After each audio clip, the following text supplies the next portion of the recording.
आप चंबल बचाओ ये सीप नदी बचाओ यात्रा में उद्गम से लेकर आपने और श्योपुर बंजारा डैम तक आप लोग पहुंचे हैं। आपने क्या संदेश छोड़ा है हर जगह और क्या संदेश आप जनता को देना चाहते हैं? सबसे बड़ा संदेश तो ये कि हमारी जीवनदायिनी नदी है सीप, जो इन दिनों प्रदूषण का शिकार हो रही है। श्योपुर शहर में तो कम से कम 8-10 नाले इसमें मिल रहे हैं, जिसके कारण पूरी नदी गंदी हो गई है। साथ में पॉलीथीन जो हम छोड़ते हैं वो सारी नदी में जमा हो गई है, इसके कारण पानी भी उसका समाप्त होता जा रहा है।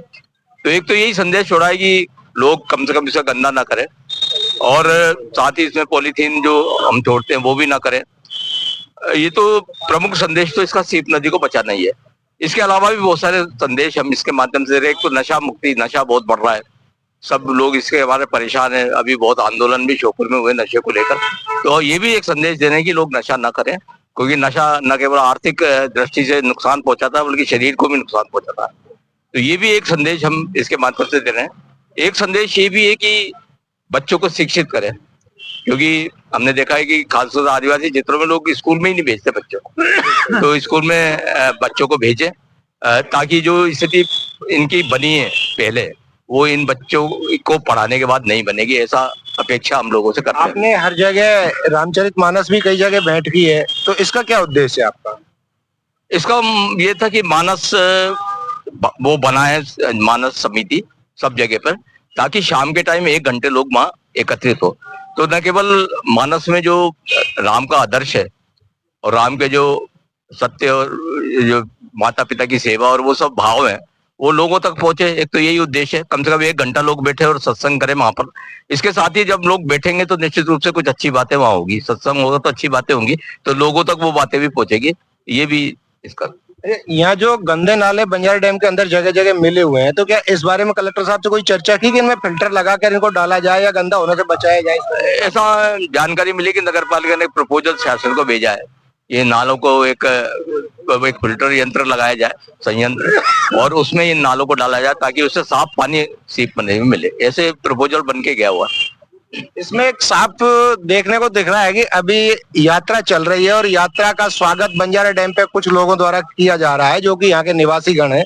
उनका कहना है कि यहाँ बंजारा डैम पूरी तरह एक तरह गंदा हो रहा है और बहुत से लोग बंजारा डैम का नाम सुनकर, जो कि एक ऐतिहासिक है हमारे जिले का, उसको देखने के लिए लोग आते हैं और इस गंदेपन को देखते हुए यहाँ से वापिस चले जाते हैं। बोलते हैं कि ऐसा बंजारा डैम है क्या? तो इस बारे में आपका क्या ख्याल है? अभी ये बात कही भी हमने कि निश्चित रूप से सीप तो खैर श्योपुर में तो सबसे ज्यादा गंदी है, उसमें बंजारा डैम में तो और स्थिति खराब है।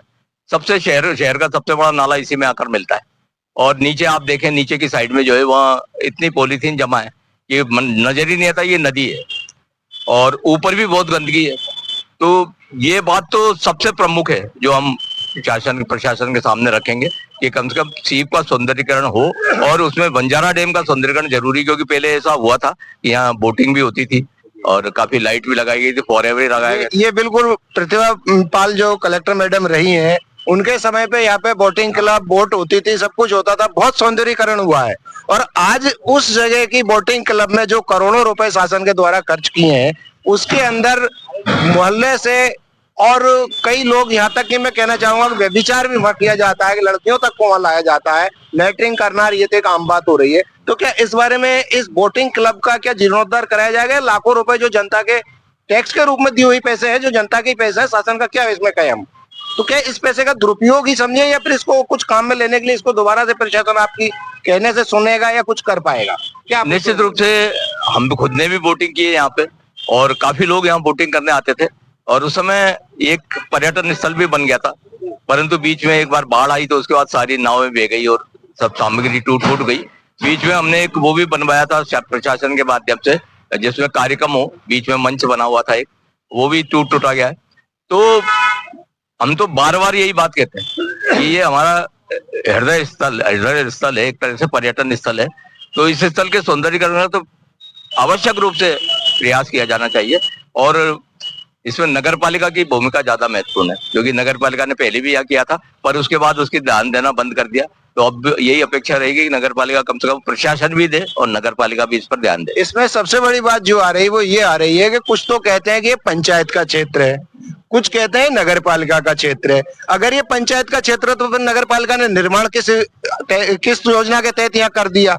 और जब ये योजना के तहत कर दिया, मानते हैं जो भी कर दिया या क्षेत्र आता है, तो पुनः इसको जीर्णोद्धार करना चाहिए नगर पालिका को। तो ये क्यों अपना मुंह फेर रही है? नहीं फेरना चाहिए, गलत बात है। पहले भी तो किया था। और खासतौर से पर्यटन स्थल जो थे वो तो इसके लिए होते ही नहीं कि ये इस पंचायत में या उस पंचायत में, ये तो जनता के लिए होते हैं और नगर पालिका जनता के लिए बनी हुई है, तो उसे करना चाहिए। इसमें कोई तो आप क्या कलेक्टर महोदय से इसकी कह के सुन के जो भी है विनती करके कैसे इसको क्या जीर्णोद्धार कराने की और कदम उठाएंगे या क्या? बिल्कुल बिल्कुल बिल्कुल, हमारी यात्रा का ये भी उद्देश्य है कि कम से कम ऐसे जो स्थलों, हम वहां भी गए थे, रामेश्वर वहां है नया गांव में, बहुत सुंदर जगह है, उसका भी विकास हो, ये भी हम मांग करेंगे। और ऐसे जो स्थान हमें बीच में मिले, सबके विकास के लिए बात करेंगे, उसमें बंजारा डैम भी शामिल है। इसके